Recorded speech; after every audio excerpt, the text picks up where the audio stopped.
नमस्कार दोस्तों, स्वागत है आपका द ग्राउंड रिपोर्ट में। मैं हूं समीर आत्मज मिश्र। आरएसएस यानी राष्ट्रीय स्वयंसेवक संघ के प्रमुख मोहन भागवत का एक बयान फिर चर्चा में है। उन्होंने नसीहत दी है कि जगह जगह हर मस्जिद के नीचे मंदिर ढूंढने की कोशिशें नहीं करनी चाहिए। इससे सांप्रदायिक सौहार्द बिगड़ता है, देश के हित में नहीं है, भारत की सामाजिक संस्कृति के खिलाफ है।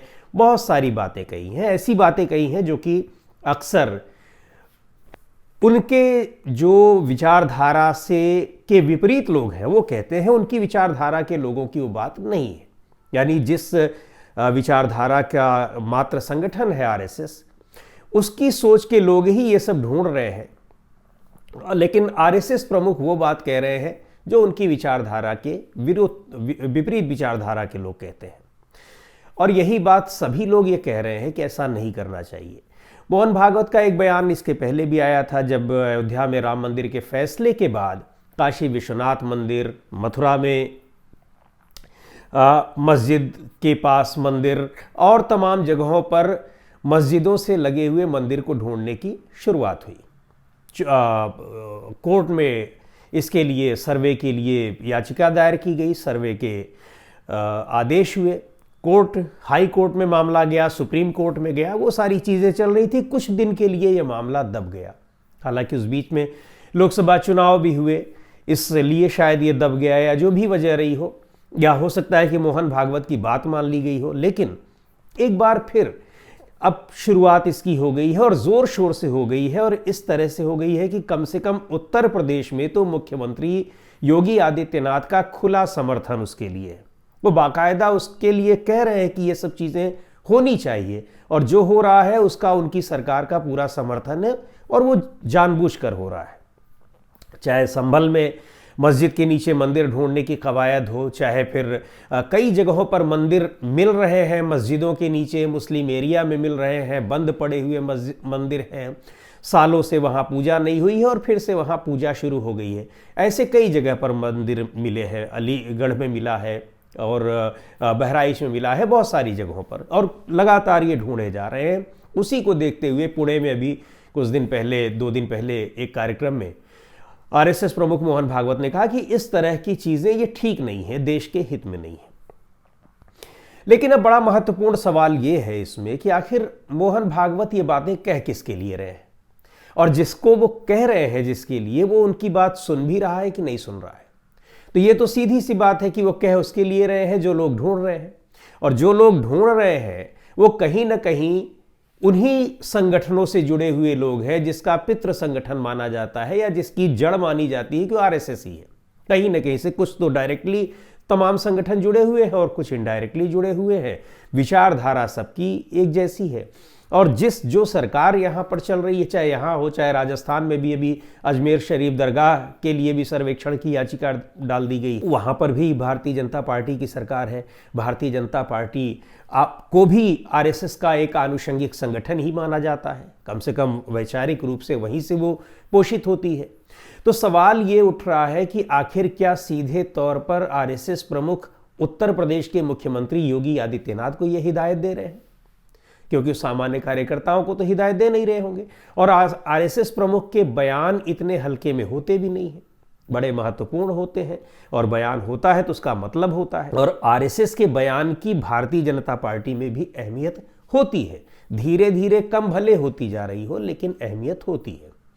पर अब देखने वाली बात है कि अभी तक आरएसएस प्रमुख मोहन भागवत का जो निशाना था, तमाम जो कई बार उन्होंने संदेश देने की कोशिश की, उन्होंने एक मैसेज देने की कोशिश की, उन्होंने एक हिंट देने की कोशिश की, हल्के ढंग से भी और गंभीर तरीके से भी, वो अभी तक ऐसा लगता था कि जैसे वो भारतीय जनता पार्टी के केंद्रीय नेतृत्व को आगाह कर रहे हो। चाहे वो चुनाव के बाद अहंकार का मुद्दा हो, अहंकार का मुद्दा वो पहले भी उठा चुके हैं। अभी 3-4 दिन पहले भी उन्होंने कहा कि व्यक्ति को अहंकारी नहीं होना चाहिए, अहंकार की भावना को ख़त्म करना चाहिए, अहंकार से बड़ा नुकसान होता है। तो ये किसके लिए कह रहे हैं, ये बताया, ऐसा समझा जा सकता है कि ये भारतीय जनता पार्टी के केंद्रीय नेतृत्व को बार बार आगाह कर रहे हैं। चुनाव हारने के बाद भी उनके कुछ ऐसे बयान आए, और यही नहीं, चुनाव के पहले भारतीय जनता पार्टी का जो आत्मविश्वास था और उसी का जो नुकसान हुआ, उसे अहंकार की संज्ञा दे रहे हैं आरएसएस प्रमुख मोहन भागवत।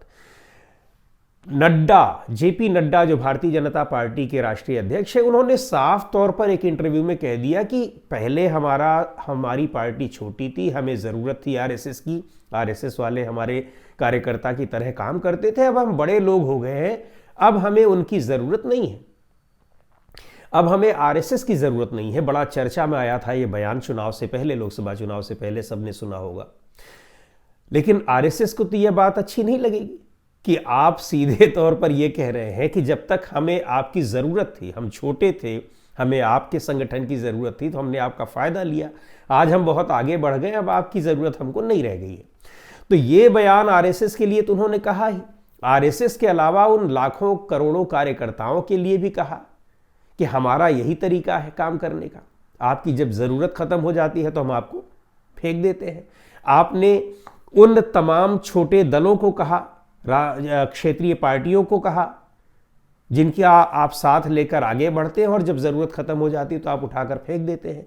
तो ये पूरा मैसेज गया और आरएसएस ने भी उसको इस तरह से लिया कि उसको भी लगा कि जब आपको हमारी ज़रूरत ही नहीं महसूस हो रही है तो फिर हम आप के साथ आए क्यों। तो ये बताया जाता है कि आरएसएस भी बहुत निष्क्रिय सा हो गया, जिसका नुकसान उठाना पड़ा भारतीय जनता पार्टी को।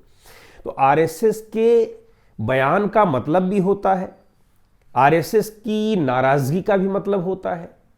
लेकिन और आपको 2015 का चुनाव, बिहार का चुनाव याद होगा, एक बयान आरएसएस प्रमुख यही मोहन भागवत थे, उस समय भी उन्होंने कहा कि आरक्षण की समीक्षा होगी, और वो भी ये दौर था 2014 में, नई नई भारतीय जनता पार्टी की सरकार बनी थी, पूर्ण बहुमत की सरकार बनी थी।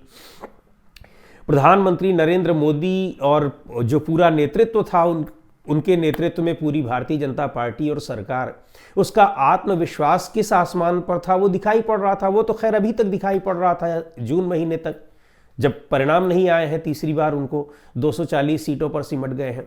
तो 2014 के बाद भी आरएसएस को बिल्कुल किनारे करने की कोशिश की गई, जबकि उसी के दम पर चुनाव जीता गया था।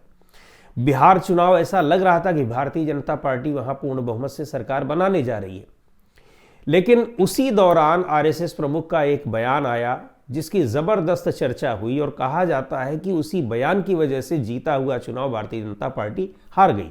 वजह और भी बहुत कुछ रही होंगी, लेकिन ये वजह बहुत बड़ी मानी गई, और ये बयान था कि मोहन भागवत ने कहा कि आरक्षण की समीक्षा की जाएगी। अब लोगों को लग गया, बिल्कुल इसी तरह जैसे कि इस चुनाव में यह हुआ कि संविधान को खत्म कर देंगे, 400 पार का नारा इसलिए दिया जा रहा है। तो आरएसएस का बयान और उसकी भ्रिकुटी अगर टेढ़ी हो जाती है तो भारतीय जनता पार्टी को उसका नुकसान उठाना पड़ेगा। ये दिख गया है, कई बार दिखा है, इस बार भी दिखा। और वही आपने देखा कि चुनाव के बाद एक तरफ मोहन भागवत अहंकार की बात बता रहे हैं कि अहंकार कितना नुकसान करता है, दूसरी ओर वही जेपी नड्डा, वही भारतीय जनता पार्टी कह रही कि नहीं, हमें आरएसएस की जरूरत है। तो वो लोग वहां चले आए हैं। लेकिन यह सही बात है कि आरएसएस को धीरे धीरे महत्वहीन कर दिया गया है प्रधानमंत्री मोदी के नेतृत्व वाली भारतीय जनता पार्टी के शासनकाल में।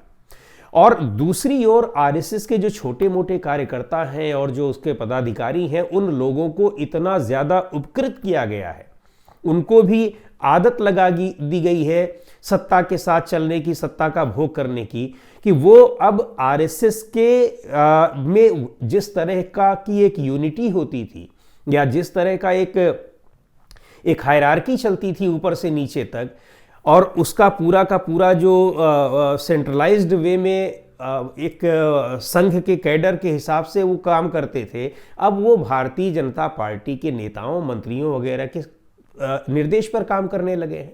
तो वहां भी एक बिखराव की स्थिति बन गई है। लेकिन ये तो है कि आरएसएस का अपना एक कैडर है और उसका महत्व है।